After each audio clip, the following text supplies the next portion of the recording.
অধ্যায় ১, মন্দিরের পুনর্মিলন।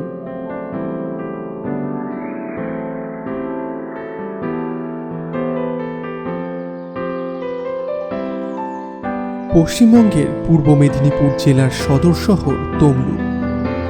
তমলুকের বর্গভীমা মন্দির। বিশাল চত্বরে বসন্তের নরম রোদ ঝলমল করছে। পাখির কলকাকলি আর ভক্তদের মৃদু গুঞ্জন মিলে এক ধরনের প্রশান্তিময় পরিবেশ তৈরি করেছে। রাহুল মন্দিরের দাওয়ায় বসে আছে। পাশে 6 বছরের ছেলে শান্তভ মন্দিরের মেঝে নিজের মতো করে খেলায় মগ্ন। এই মন্দির রাহুলের কাছে শুধুমাত্র একটি ধর্মীয় স্থান নয়, এটি তার জীবনের এক অনন্য অধ্যায়ের সাক্ষী। 2009 সালের এক শরতের বিকেলে এই মন্দির প্রাঙ্গণেই প্রথমবার শিখার সঙ্গে দেখা হয়েছিল। শিখা তখন সদ্য কলেজে ভর্তি হয়েছে। তার চোখে নতুন স্বপ্ন। রাহুল তখন পোস্ট গ্র্যাজুয়েশনের প্রস্তুতিতে ব্যস্ত, কিন্তু শিখার অনাবিল হাসি যেন তাকে এক নিমেষে অন্য জগতে টেনে নিয়ে গিয়েছিল। এই মন্দিরের পুকুরের সিঁড়িতে বসেই তারা প্রথম কথা বলেছিল। কথার বিষয় ছিল সাধারণ: পড়াশোনা, স্বপ্ন আর ভবিষ্যতের পরিকল্পনা। কিন্তু এই সাধারণ কথাগুলির মধ্যেই তারা একে অপরের মধ্যে খুঁজে পেয়েছিল এক গভীর সংযোগ।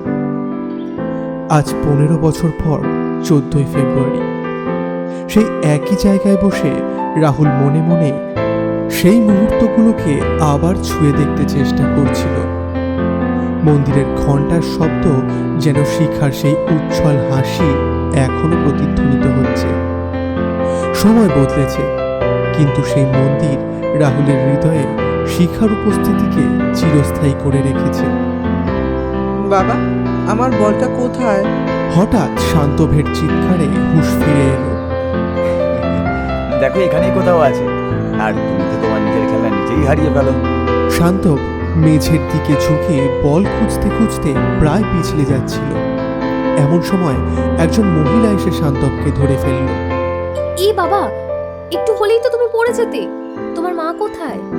শান্তভ অবাক হয়ে মহিলাটির দিকে তাকিয়ে বলল, আমি তো বাবার সাথে এসেছি। ওদের মধ্যে কথাবার্তা শুনে রাহুল ওদের দিকে এগিয়ে গেল, কিন্তু মহিলাটিকে দেখতে পেয়ে তার পা যেন মাটিতে গেঁথে গেল। মুহূর্তেই মনে হলো সময় যেন 15 বছর পিছিয়ে গেছে। সেই মুখ চেনা, প্রাণবন্ত আর এক অদ্ভুত মাধুর্যে ভরা। সেই মায়া ভরা চোখ যেগুলো একসময় তার সমস্ত দুঃখ ভুলিয়ে দিতে পারত। যদিও মুখে একটু বয়সের ছাপ পড়েছে, তবু সেই পরিচিত মুখ সে স্পষ্ট দেখতে পেল। রাহুলের গলা শুকিয়ে এলো, হৃদয় ছলকে উঠল পুরনো স্মৃতিতে। কত কথা, কত অনুভূতি, কত না বলা ব্যথা যেন মুহূর্তের মধ্যেই ফিরে এলো। চিনতে একটু ভুল হলো না, এই যে শিখা। নিজের অজান্তেই রাহুলের মুখ থেকে শব্দটা বেরিয়ে এলো, শিখা। মহিলাটি নিজের নাম পরিচিত কিন্তু পুরনো কণ্ঠ শুনে থমকে গেল। চোখের গভীরে এক ঝলক বিস্ময়, আবেগ আর এক চিলতে অতীতের স্মৃতি ফুটে উঠল। রাহুল! শব্দটি তার কণ্ঠে যেন সময়ের নদীতে ভেসে আসা একটা হারানো স্মৃতির মতো শোনাল। রাহুলের নাম উচ্চারণ করতে গিয়ে তার গলা কেঁপে উঠল।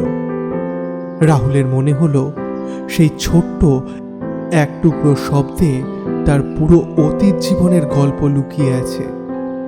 শিখার কণ্ঠে সেই পুরনো মায়ার আভাস এখনো স্পষ্ট। মনে হলো যেন হারিয়ে যাওয়া একটা গানের সুর ফিরে আসছে তার জীবনে, যেখানে প্রতিটি সুর শুধুই প্রেমের অনুভূতির। মুহূর্তের মধ্যেই দুজনের মধ্যেকার সেই 15 বছরের দূরত্ব যেন মুছে গেল।